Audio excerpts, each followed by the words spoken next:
Alerte rouge à la Maison Blanche.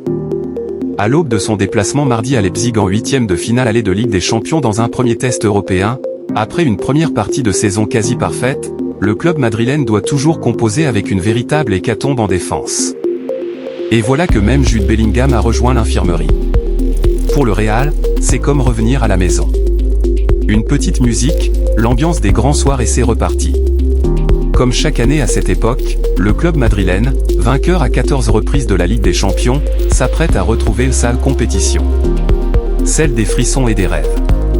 Celle qui a construit sa légende et bâti son histoire. Celle qui en fait, probablement, le plus grand club au monde.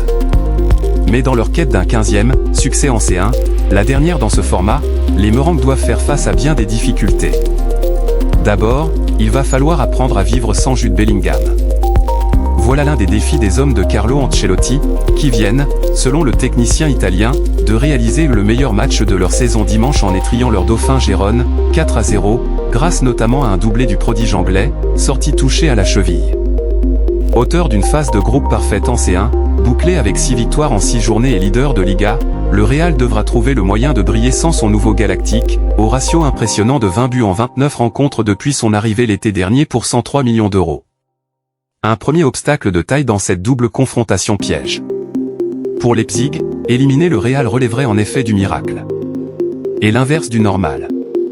Au-delà de l'absence de Bellingham, Ancelotti devra, une nouvelle fois, se transformer en Monsieur Bricolage pour composer une défense en lambeaux. En plus de l'absence de longue date de Thibaut Courtois, Eder Militao, David Alaba, Antonio Rudiger et Nacho sont également à l'infirmerie. Je crois que nous avons battu le record du monde de blessures de défenseurs centraux, avait ironisé le technicien italien dimanche.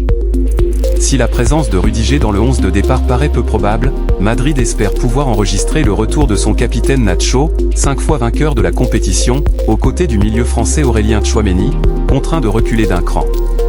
Même si l'ancien monégasque n'est toujours pas fan de l'idée. Heureusement, le club madrilène pourra compter sur le retour en forme de son feu follet Vinicius Junior, auteur de 6 réalisations sur ses 8 derniers matchs et intenable sur le front de l'attaque. Quand il est à ce niveau-là, c'est le meilleur joueur du monde, l'a encensé son entraîneur Carlo Ancelotti après la démonstration technique du Brésilien contre Gérone, où Vinicius a été impliqué sur les 3 premiers buts.